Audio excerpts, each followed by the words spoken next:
Bonjour à tous, bienvenue, très heureux de vous retrouver pour votre 13h. Voici les titres de ce vendredi 25 avril.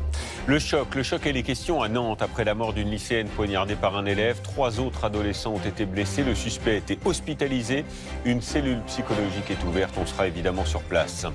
Les derniers préparatifs avant les obsèques planétaires du pape François, demain à 10h. 50 chefs d'État attendus, des centaines de milliers de fidèles. Rome sous haute sécurité pour ce dernier hommage. Les ralentisseurs vont-ils disparaître de nos routes? Le Conseil d'État confirme qu'ils ne sont pas aux normes. Cela concerne 450 000 installations. On vous dira pourquoi. Dans votre trésor en France, le muguet du 1er mai pour compléter ses revenus. Des centaines de bénévoles profitent de la cueillette car chacun peut s'improviser vendeur, mais il y a des règles à respecter. Et puis le trésor en week-end à Amsterdam, à la découverte des magnifiques canaux du XVIIe siècle qui s'étirent sur 100 km, un patrimoine magnifique qui est désormais interdit, on le verra, aux bateaux polluants.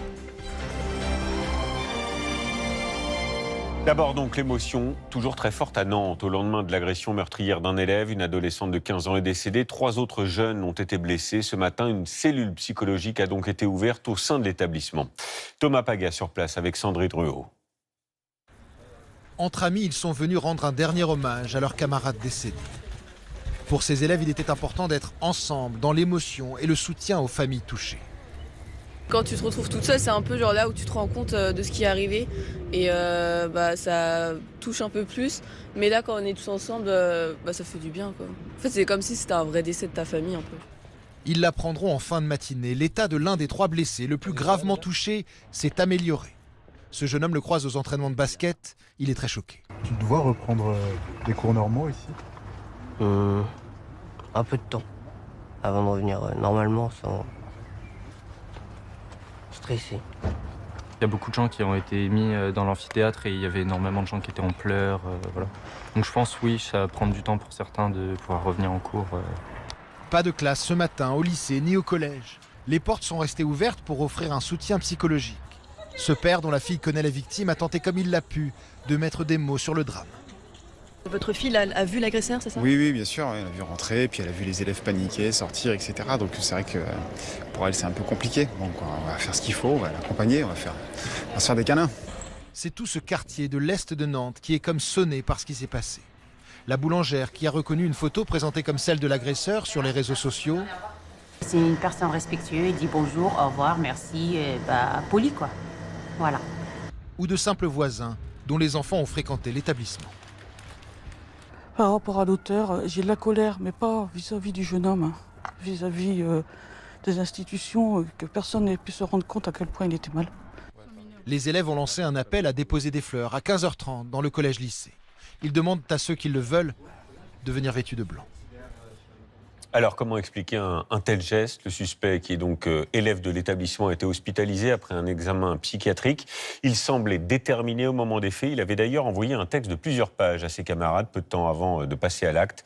Laurence Naon, avec nos correspondants sur place. Le suspect a passé la nuit dernière dans cet hôpital, interné en psychiatrie. Un médecin a jugé son état incompatible avec une garde à vue. Sans pouvoir l'interroger, les enquêteurs vont devoir tenter de cerner les motivations de Justin P., 16 ans, élève en seconde, inconnu des services de police mais présentant un profil dépressif. Selon nos informations, l'auteur présumé aurait eu une histoire sentimentale avec la jeune victime décédée. Il l'aurait cherchée dans différentes salles de classe avant de lui asséner plusieurs dizaines de coups de couteau. À son meilleur ami, il aurait tenu des propos étranges avant de passer à l'acte. Il nous disait au revoir, je vous souhaite une bonne vie ou quoi que ce soit, et que vous allez me revoir très vite, mais à la télé, nous disait. Il y a une semaine. De nombreux lycéens le décrivent comme un jeune homme sombre aux idées extrémistes. Juste avant les vacances scolaires, il avait été convoqué par la direction du lycée pour des dessins à la gloire du Troisième Reich et Hitler. Et avec ses camarades, il s'était déjà comporté de façon très étrange. En classe verte, il avait coupé les cheveux d'une personne, comme ça, sans aucune raison, car la personne ne la connaissait même pas. Sans son consentement. Non, pendant qu'il dormait, il lui a coupé les cheveux. L'adolescent a-t-il prémédité son geste? Hier, juste avant d'entrer dans l'établissement armé de 2 couteaux, il a envoyé par mail à ses camarades un manifeste confus, où il dénonce tour à tour la mondialisation, machine à décomposer l'humain, ou encore un écocide globalisé. Mais tous les élèves ont reçu le même mail, mais Ça montre que c'était quand même prémédité son acte et qu'il était prêt à faire ce qu'il a fait. Le procureur de la République doit s'exprimer en fin d'après-midi pour livrer les premiers éléments de l'enquête. Et on suivra ça évidemment ce soir à 20h. Les derniers préparatifs à Rome avant les obsèques planétaires demain du pape François, ce sera à 10h. Plus de 50 chefs d'État et de gouvernement y sont attendus sous très haute sécurité. Et l'afflux s'annonce record pour suivre l'événement, notamment la grande procession du cortège funéraire jusqu'à la basilique Sainte-Marie-Majeure. Ambroise Boulay avec Florence Crimon et Antoine Placier. Avec Saint-Pierre de Rome, c'est l'autre endroit qui captivera tous les regards demain. Sainte-Marie-Majeure, c'est ici que le pape François sera inhumé. Vive le pape! Montage d'écran géant sur le parvis, car la foule ne sera pas seulement au Vatican. Demain, nous retransmettrons ici la cérémonie depuis la place Saint-Pierre. Je pense qu'il y aura vraiment beaucoup de monde. Voilà plus de 3 siècles qu'un pape n'avait pas été enterré là. Alors ce choix singulier de François attire déjà les curieux. On est venu ici parce que effectivement le pape va être enterré ici. Nous, c'est la première fois qu'on découvre cet endroit en vrai et c'est quelque chose de vraiment impressionnant. Je le comprends en tout cas. Avant d'arriver à Sainte-Marie-Majeure, le cortège funèbre traversera Rome, 5 km au pas, à travers certains des plus beaux quartiers de la capitale italienne, comme celui du Colisée. Le long de cette route, ça va être magnifique. Ce sera très symbolique de le voir passer devant ces monuments. Ça montre qu'il fait partie de l'histoire. Ce sera un très bel adieu. Non, pas un adieu. Un au revoir. Ce café sera aux premières loges, sur le parcours du cortège. Ça va être une marée humaine. Après 40 ans de maison, le patron s'attend à vivre une grande première. Il n'y aura pas une voiture, pas une moto, tout sera sous cloche. C'est un moment historique. Nous n'avons jamais vu une chose pareille. Jamais, jamais, jamais. Pour les fidèles et les curieux, il faudra donc se lever tôt. Demain, nous devrons venir plus tôt qu'aujourd'hui. Vers 3 ou 4 heures du matin. Au moins 200 000 personnes sont attendues à Rome demain. Oui, depuis 48 heures, de nombreux Français affluent pour suivre l'événement.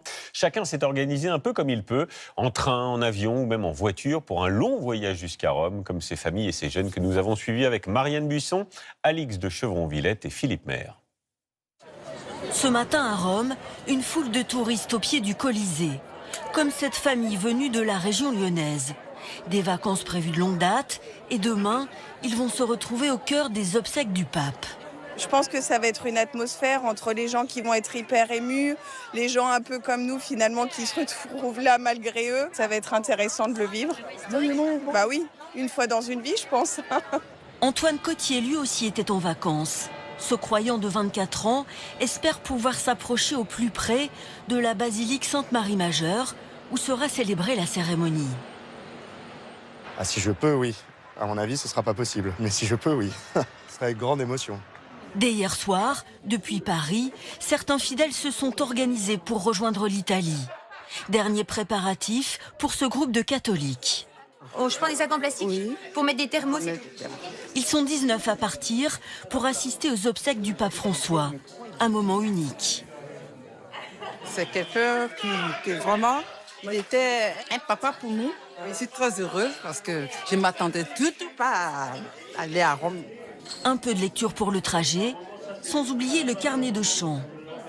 Voilà de quoi faire passer les heures un peu plus vite. Thérèse, 30 ans, enseignante, a organisé le voyage au pied levé, avec les moyens du bord. On a trouvé un lieu pour dormir à 1 heure de Rome, qui est un centre social. Donc on est aussi très contents parce que ça a beaucoup de sens, c'est un centre d'éducation populaire. Le groupe a même lancé une cagnotte pour que tout le monde puisse partir et louer des voitures pour être demain place Saint-Pierre. L'idée, c'est d'aller prier près du corps du François, donc demain après-midi. Mais je sais que la queue est très longue, donc je ne sais pas si on va y arriver. 1500 km pour aller jusqu'à Rome, au moins 15 heures de route, pour vivre la journée de leur vie. Et j'aurai le plaisir de vous retrouver dès 8h pour un grand direct pour suivre sur France 2, évidemment, les funérailles du pape François avec tous nos envoyés spéciaux et nos nombreux invités. Dans votre trésor, cette question maintenant, nos élus vont-ils devoir payer pour démolir les ralentisseurs illégaux installés sur les routes? On vous en a déjà parlé il y a quelques mois. Eh bien, le Conseil d'État a tranché. Il va falloir les retirer, peut-être, en tout cas théoriquement. Plus de 450 000 installations type Dodane sont concernées, tout simplement car elles ne sont pas conformes. Reportage du côté de Toulouse avec Isabelle de Lyon et Mélior Mohamed. Regardez-moi ce magnifique spécimen de ralentisseur 100% illégal. Cet internaute a raison, ce ralentisseur n'a rien à faire sur le trajet d'un bus et à proximité d'une caserne des pompiers. Au moins 2 motifs qui rendent totalement interdit la présence d'un ralentisseur. Sur les réseaux sociaux, les automobilistes se relaient pour dénoncer les ralentisseurs illégaux. Il y en aurait 450 000 en France. Nous avons rendez-vous près d'une école où ces aménagements posent problème, selon ce motard. La pente est énorme.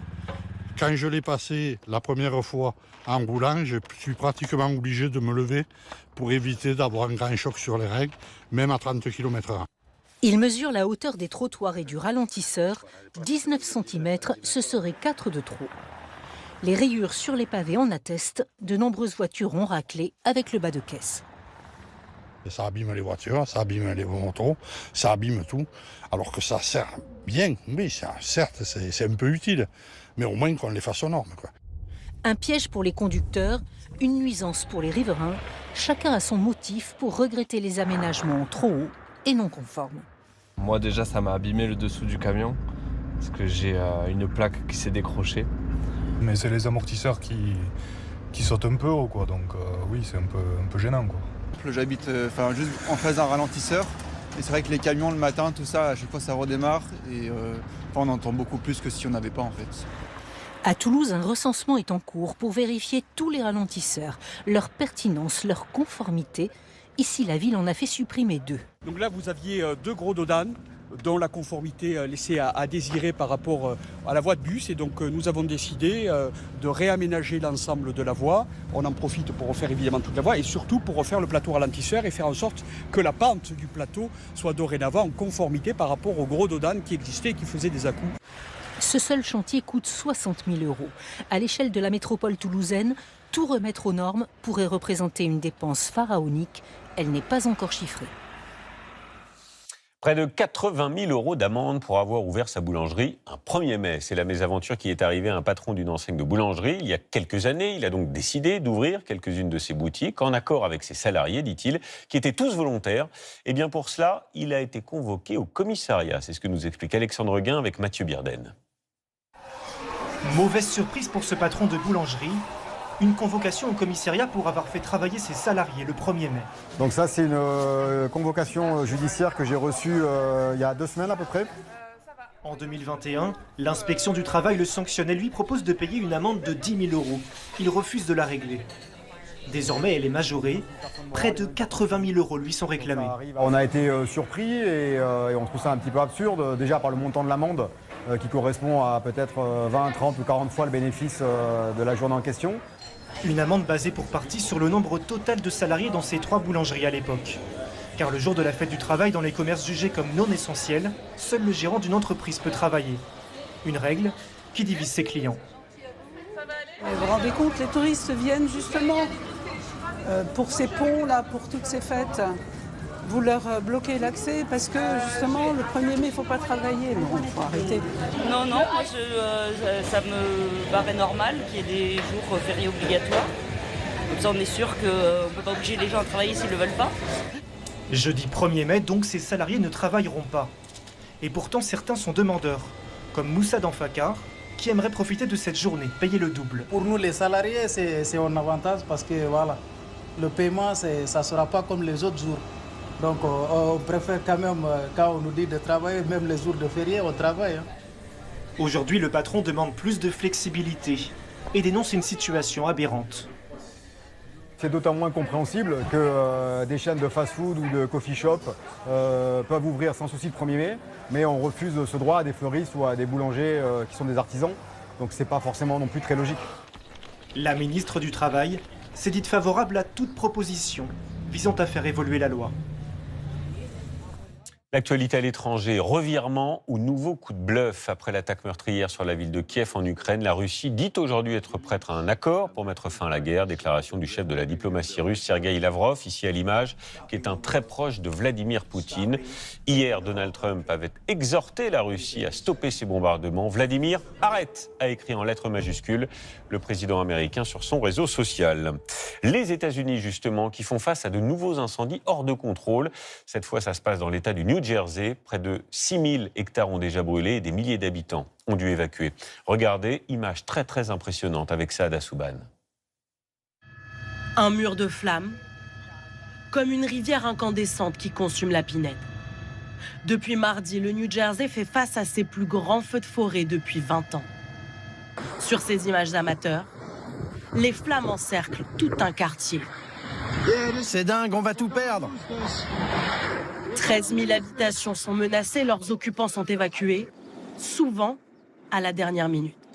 On a fait au plus vite, on n'a pris que des choses essentielles. C'était effrayant. Les flammes étaient très hautes et très vives. Je m'inquiétais surtout du panache de fumée noire. Certains quartiers sont entièrement détruits. Comme cette zone commerciale réduite en cendres, ces chefs d'entreprise ont tout perdu. C'est complètement dévasté. Je m'y attendais, tout le monde en parlait hier. Mais venir ici et le voir de mes propres yeux, c'est inimaginable. L'incendie n'est maîtrisé qu'à 50%. Pour les centaines de pompiers déployés sur place, les conditions restent très difficiles. Avec la sécheresse et le vent, il y a des débris enflammés qui s'envolent jusqu'à plusieurs kilomètres à la ronde et déclenchent d'autres foyers. Même si ici on arrive à maîtriser le feu, il peut y avoir d'autres départs ailleurs. 6 000 hectares ont déjà brûlé. L'incendie aurait été déclenché par un feu de bivouac mal éteint. Un jeune homme de 19 ans suspecté d'être le campeur a été arrêté. En France, 2 jours de travail obligatoire pour les médecins dans les déserts médicaux. C'est l'annonce choc faite il y a quelques instants par le Premier ministre François Bayrou, ici en déplacement dans le Cantal, une région comme beaucoup qui manque cruellement de médecins. Il pourrait donc, ces médecins, être contraints d'y exercer plusieurs jours par semaine. Affaire à suivre. En attendant, les communes se débrouillent comme elles peuvent. Exemple dans l'Eure où depuis quelques jours, une boîte médicale a été installée dans le village. Il s'agit d'une borne de téléconsultation accessible 7 jours sur 7. Alors concrètement, comment cela fonctionne et qu'en pensent les patients? On a testé pour vous à Saint-Georges-Motel avec Karine Brun et Édouard Piquereau. Saint-Georges-Motel, petit village de l'Eure aux 880 habitants, son école, son joli cours d'eau. Et depuis quelques jours, au pied de la mairie, un cabinet médical d'un genre nouveau, une box. Nous l'avons testé. Sur votre téléphone, vous pouvez prendre rendez-vous 7 jours sur 7. Un code vous est alors envoyé. À l'intérieur, pas de médecin. La consultation se fait à distance. Insérez votre carte vitale dans la borne. Oxymètre, tensiomètre. Je mets le côté rouge vers le poignet. C'est le patient qui réalise son propre examen, guidé par le médecin. Robert Mariani a été l'un des premiers habitants à avoir utilisé ce dispositif. On m'a fait respirer avec mon poumon. Quand vous faites une consultation chez le médecin, il vous fait respirer, il vous fait tousser, etc. Là, c'est la même chose. Il est soulagé car depuis 10 ans, impossible pour lui de trouver un médecin dans la région. J'en ai essayé plein dans la région ici et on me répond toujours pareil, je ne prends pas de patients supplémentaires. C'est embêtant quand on a plus de 60 ans, ça commence à être embêtant. Avec 58 médecins généralistes pour 100 000 habitants, le département est un désert médical. Pour le maire, la box est une solution concrète. Pour consulter un médecin généraliste dans les environs, c'est entre 8 et 10 jours, alors que là, le délai est entre 1 à 2 heures. Mais pour l'une des rares généralistes des environs, ces cabinets connectés ont des limites. On ne peut pas faire, par exemple, un examen gynécologique en visio. On ne pourra pas faire une opération d'appendicite. Par contre, pour effectivement la bobologie, pour avoir un arrêt maladie court, ça peut aider. En tout, 8 boxes sont aujourd'hui installées en France, toutes dans des régions où l'accès aux soins est difficile. Ce terrible drame en Savoie où l'on a appris la mort d'une championne de ski, Margot Simon, 18 ans. Elle est décédée pendant un entraînement à Val d'Isère lors d'une chute. Elle avait remporté le titre de championne de France de slalom junior. Elle était un grand espoir du ski français. Une pensée évidemment à ses proches et à sa famille. C'est la tendance gourmande du moment. Vous connaissez sans doute l'incroyable succès du chocolat de Dubaï qui fait fureur sur les réseaux sociaux. Sa particularité, vous le voyez derrière moi, c'est une barre chocolatée fourrée à la pistache qui depuis a été copiée dans le monde entier. Et la demande est telle qu'elle pourrait provoquer une pénurie de pistaches justement dont le prix s'envole. On vous explique tout avec Marie Justet, Maëva Damois et Annie Triboire. Inconnu il y a encore quelques mois, le chocolat Dubaï, une tablette de chocolat garnie de pistaches et de cheveux d'ange, cartonne sur les réseaux sociaux et désormais en magasin. La Dubaï Chocolate Bar, là, vous connaissez? Bah oui, on l'a goûté hier. Le truc avec le chocolat de Dubaï, oui, on en voit partout. Je pense que tout le monde adore dans les préparations. Ce succès, cet artisan le constate parmi ses clients. Le phénomène s'invite aussi en pâtisserie, lui propose plusieurs desserts à la pistache. Nous, on propose un chou à la pistache, un feuilleté praliné pistache effet cheesecake. On fait aussi une tarte framboise pistache et on a aussi des cookies à la pistache. L'engouement pour ce fruit sec n'est pas sans conséquence pour son activité. En un mois, son prix a augmenté de 20%. Alors ça, c'est de la pistache d'Iran qui est à 64 € le kilo. Là, j'ai de la pistache des États-Unis qui est à 52. Alors, faut-il bientôt craindre une pénurie de pistaches? Il y en a encore en stock. Il y a une grosse demande, donc les fournisseurs, ils ont adapté leur prix parce que leur stock, à eux, diminue. Donc ils anticipent tout de suite le fait qu'il y ait une rupture de stock. Malgré les risques de pénurie, la frénésie sur le chocolat Dubaï continue. Chez cet artisan en Dordogne, une centaine de ventes par jour. Comptez 20 € l'unité pour 200 grammes. À Pâques, les fameuses tablettes ont même remplacé en partie les traditionnels œufs en chocolat. On s'y attendait pas. On a eu des demandes de la clientèle. On a essayé, puis on s'est lancé en fait. Ça allait très vite. La folie pistache ne se limite plus aux tablettes avec aujourd'hui des boutiques 100% pistache qui elles aussi communiquent sur les réseaux sociaux. Autre produit de saison, c'est le muguet, porte-bonheur du 1er mai. Les producteurs sont en plein rush, évidemment. La récolte se termine pour que tout soit prêt jeudi prochain. Et pour certains, c'est aussi un complément de revenus, vous allez comprendre, comme à Mervan, en Saône-et-Loire, où 200 habitués participent à la cueillette en forêt. On les a suivis avec nos correspondants Denis Sébastien et Thierry Simonet. Tous les ans, à la même époque, ils passent 2 semaines dans les bois. Jean Bobin et son neveu ne raterait pour rien au monde la cueillette du muguet des bois. Chaque année sur mes congés, oui tout à fait. Je travaille à la SNCF, du coup je prends des congés pour faire cette activité sympathique dans les bois. Ils arpentent cette région de la Bresse à la recherche des endroits les plus prolifiques et sélectionnent les plants qu'ils prélèvent délicatement avec les racines. On a 4 clochettes vertes juste là, dont 2 clochettes blanches, dont une qui est encore fermée. Ça, c'est un beau muguet qui va se conserver jusqu'au 1er mai. Il n'y a aucun problème, c'est très joli. En fait, on a des racines blanches qui s'appellent le rhizome. Et plus on coupe le rhizome, plus en fait ça repousse. Comme près de 200 familles, ils vendent le fruit de leur récolte à cette entreprise d'horticulture qui les conditionne ensuite. 1 € le bouquet acheté aux cueilleurs, revendu environ 5 € en grande distribution. L'idée, en fait, c'est de pouvoir leur planter dans le jardin pour qu'ensuite les personnes aient du muguet chez eux. Cette année, par contre, il est un peu en avance. Mais bon, voilà, c'est agréable de sentir le bon parfum du muguet. Des fleurs moins grandes que celles du muguet de culture, mais plus résistantes. L'entreprise s'est en tout cas spécialisée sur ce créneau et connaît une très forte activité à l'approche du 1er mai. Des retraités sont recrutés spécialement pendant cette période. C'est très court, oui, 2 semaines à peu près, pas plus. Ça nous complète un petit peu notre retraite. On a des petites retraites, alors... Le muguet des bois est un produit frais qui n'attend pas pour être distribué. Jusqu'au 1er mai, chaque jour, 4 à 5 camions partent d'ici pour toute la France. Et ça porte bonheur, vous le savez.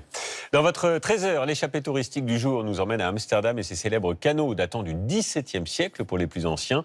C'est un trésor à préserver, à tel point que la mairie a décidé d'y interdire la navigation des bateaux polluants. C'est vraiment une révolution.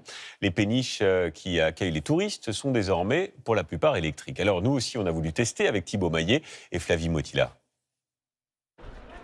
En naviguant sur les canaux d'Amsterdam, vous continuerez à entendre le clapotis de l'eau, les explications des guides, Hi, ladies and gentlemen, welcome to Amsterdam. Mais plus le vrombissement du moteur. Depuis le 1er avril, les bateaux polluants ne sont plus les bienvenus sur les célèbres canaux. Une bonne nouvelle pour ces touristes français en visite. Par contre, je trouve que c'est une très bonne chose. Je pense que ça contribue certainement à diminuer la pollution. On apprécie, je pense, beaucoup mieux l'environnement. C'est reposant.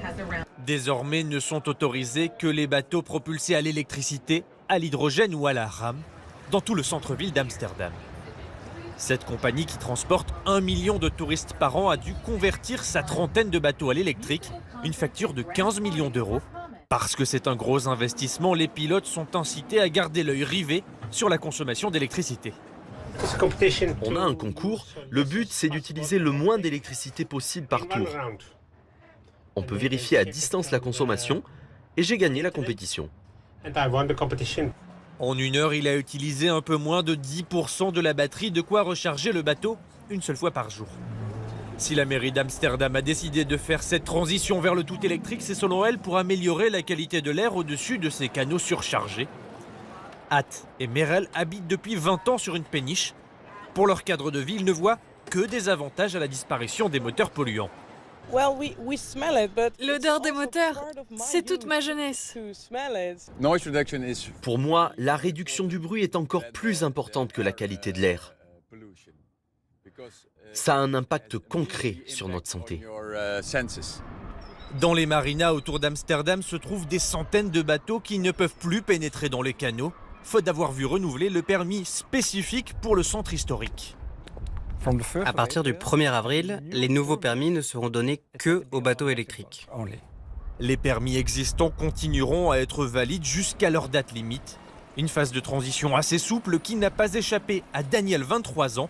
Il a acheté un bateau à moteur diesel juste avant l'interdiction. Il pourra l'utiliser pendant encore 5 ans et compte bien en profiter. J'ai regardé sur Internet. Un moteur électrique, c'est plusieurs milliers d'euros, quand ce moteur, c'est quelques centaines. Il y a une grosse différence. Je n'ai pas assez d'argent, donc j'ai profité des 5 ans pour économiser et acheter un nouveau bateau électrique. Des projets similaires de zones zéro émission progressent aux Pays-Bas dans plusieurs communes en plus d'Amsterdam. Des zones qui à terme devraient également concerner les camions et les voitures. Votre trésor découverte, toujours, vous le savez, au cœur de l'Allier, à la rencontre de ces Bourbonnais amoureux de leur territoire et de ses traditions, comme la famille Guerrier que l'on va suivre aujourd'hui, qui est éleveuse de charolaises depuis 5 générations. Le trésor chez vous, c'est avec Laetitia Legendre, Audrey Burla et Emmanuel. Dernier concours de la saison pour la famille Guerrier, avec la présentation de ce beau bébé de plus d'1 tonne qu'ils espèrent vendre à un bon prix s'il est récompensé. Ça se jouera peut-être à 50 centimes ou 1 euro de plus du kilo, voilà, en fonction du prix qui décroche à la finale, quoi. Un jury. On est parti juger les sections. De professionnels de la viande est chargé d'évaluer quelques 170 charolaises. Ça, c'est une super bonne vache quand même. Hein, Charles, je sais pas ce que t'en penses. Et celle-là, c'est une exceptionnelle aussi. Mais c'est une super. Non, mais c'est 2 super. Sorte de concours de Miss France, mais au salon de l'agriculture. Ça, c'est une bête tendre, parce qu'elle a le cuir souple, elle est fine, elle sera bonne à manger. Et en cas de litige... Ne pas la pourrir, hein, mine de rien. Un super jury est même chargé de départager les indécis. Pour la finesse, je mettrais celle-là. On est d'accord. On est d'accord. Quand on devient super jury dans un concours, c'est pas signe de jeunesse. Bon, des fois, ça peut être signe de sagesse quand même. Le respect des traditions et des anciens. Pour Denis et les siens, la recette gagnante d'un bon vin. Pour Caroline, restauratrice à Noyant, une manière de sauvegarder la mémoire et le temps qui passe. Sylvie, la responsable des soins, aime les conjuguer avec la modernité, tandis que la famille Guerrier entend bien les transmettre aux futures générations. Bonjour le trésor, bienvenue chez nous. On attend encore un animal pour voter. À Varennes-sur-Allier, les meilleures bêtes sélectionnées concourent pour des prix d'excellence. Bonne nouvelle, Jérôme et ses fils en ont 2 qui sont plutôt bien placés. Mais une fois les votes décomptés... 55. 55. Pas de récompense, pour leur bœuf d'1 tonne 150. Non, on a eu quelques voix là, mais pas assez, je pense. Ça va être la 132. Mais il y a encore des places, Et en effet, quelques minutes plus tard, l'espoir, avec leur génisse, la 119. 119. C'est la mienne, ça serait pas mal. Laquelle toi? C'est la 119. Oui. Qui, après de longues minutes, finit par obtenir... 119.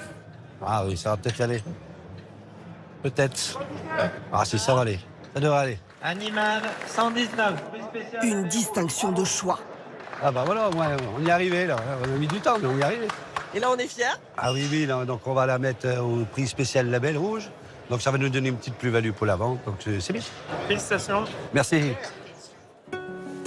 Parfois, pour que la nature vous récompense, il faut attendre de longues années. Denis le vigneron a racheté avec des associés de nouvelles parcelles sur ses côtes abruptes pour y planter de la vigne. Un projet de plus de 20 ans et de lourds investissements. On n'invente rien, hein. Nos grands-parents étaient là. Pourquoi nos grands-parents, avec beaucoup moins de moyens, ils y arrivaient? Donc nous, on a un peu plus de moyens, donc on va y arriver, évidemment. C'est sportif quand même. À 50-55% de pente, ouais, c'est plutôt sportif. Vous multipliez tout par 2, voire par 3 en temps et en travail. Et ça vaut le coup? Eh ben, on vous dira ça dans 10 ans. Reconstruire le passé pour préparer l'avenir afin de le transmettre à ses enfants. Les leçons de la terre. Ce terroir se mérite, respectons-le, et lui, après, il va nous le rendre, évidemment. Il vous le rend bien, là? Pour l'instant, il nous en donne un petit peu. Ça se mérite vraiment, hein? Se souvenir et transmettre, toujours. Une priorité pour Caroline et la communauté de rapatriés d'Indochine qui a été logée à son arrivée à Noyant. C'est comme dans le temps. Dans de petites maisons d'anciens mineurs. La mairie vient de racheter l'une d'entre elles pour la réaménager et dans quelques mois, y installer un musée qui leur sera dédié. Et souvent, on parle de la guerre d'Indochine comme une guerre oubliée, mais l'histoire des rapatriés aussi a été oubliée. Et donc, on va être le premier musée en France qui raconte l'histoire des rapatriés d'Indochine. Et ça, c'est important.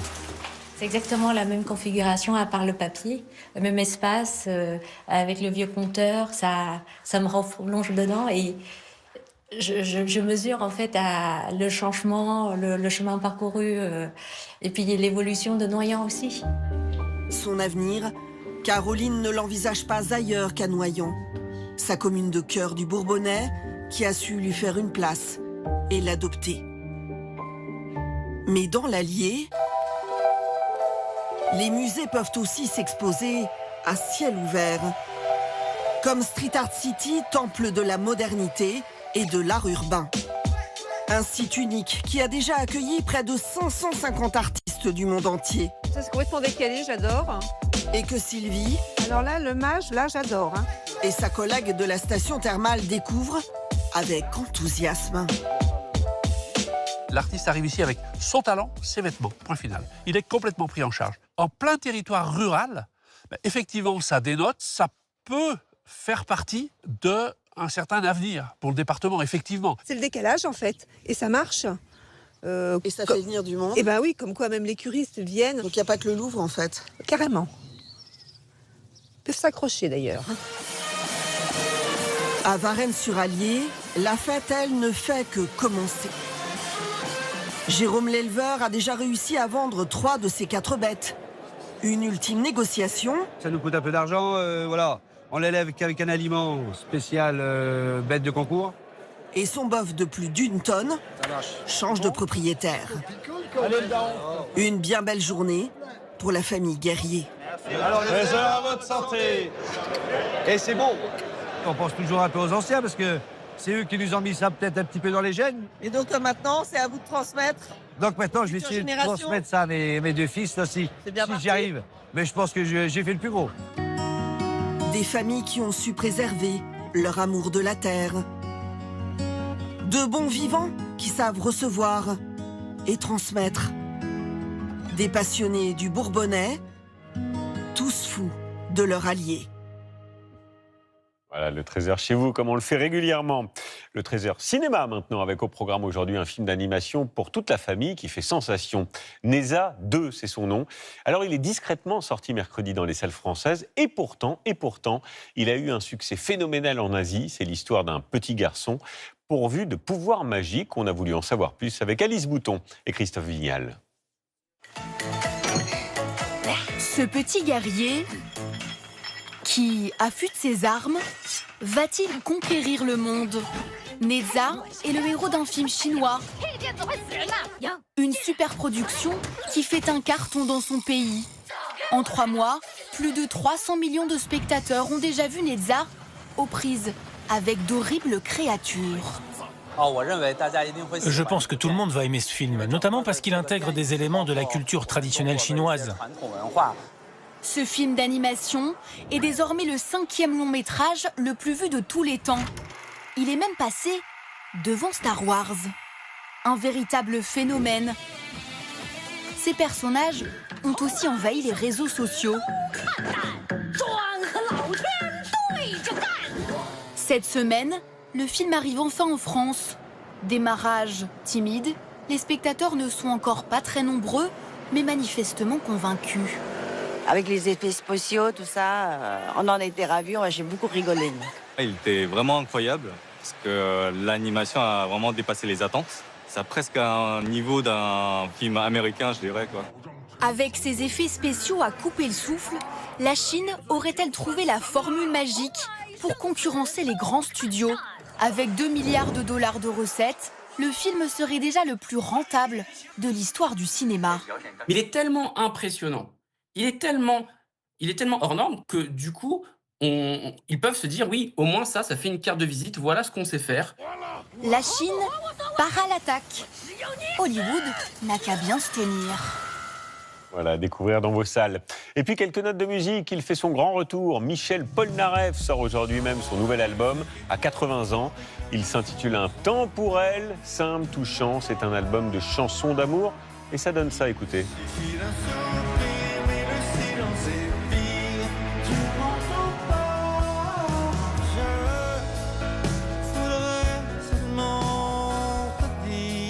Voilà, tu ne m'entends pas, c'est le titre de la chanson.